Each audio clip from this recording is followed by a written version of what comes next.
உங்களை நீங்கள் எப்பாவது உணர்ந்திருக்கீங்களா? நீங்கள் எப்படி உணர்ந்துக்கிறீங்க அப்படிங்கிறது தான் மிக முக்கியமான விஷயம். கொஞ்சமாக அலசி பார்த்தா தெரியா இருக்கும். நீங்கள் நேசம் நிறைந்தவர்கள் அப்படின்னு நீங்கள் உணரும் பொழுது உங்களால் நிராகரிக்கப்பட்டவர்களுடைய சோகங்களை உணர்ந்திருக்கீங்களா? இல்லை நீங்கள் பாசம் நிறைந்தவர்கள் அப்படின்னு நீங்கள் நினைக்கும் பொழுது உங்கள் பாசம் உங்கள் வாழ்க்கையில் எத்தனை முறை பரிணாம வளர்ச்சி வந்திருக்கு? அம்மா கிட்ட, தங்கை கிட்ட, காதலி கிட்ட, மனைவி கிட்ட, மகள் கிட்ட, இப்படி எத்தனை முறை பரிணாம வளர்ச்சி வந்திருக்கு? நீங்க திறமையானவர்கள் அப்படின்னு நீங்க உணரும் பொழுது உங்களுக்காக விட்டு கொடுத்தவங்க எத்தனை பேர் இருப்பாங்க? இதை உணர்ந்திருக்கீங்களா? நீங்க புத்திசாலி அப்படின்னு உணரும் பொழுது எத்தனை முறை வாழ்க்கையில சறுக்கிருக்கீங்க? எத்தனை முறை நீங்க தோத்துருக்கீங்க? எத்தனை முறை முட்டாள்தனமான முடிவு எடுத்திருக்கீங்கன்னு நீங்க யோசிச்சிருக்கீங்களா?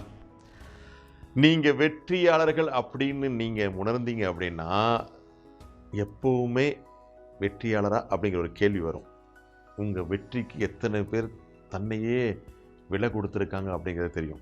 ஸோ ஒன்றை மட்டும் ஞாபகம் வச்சுருக்கோங்க, நீங்கள் உங்களை உணர்றது நீங்கள் மட்டுமே இருக்கக்கூடாது, மற்றவர்களும் உங்களை எப்படி உணர்றாங்கிறத கண்டிப்பாக தெரிந்து கொள்ளணும். அப்போ தான் நீங்கள் உணர்வது சரியாக இருக்கும். நாளைக்கு சந்திப்போமா?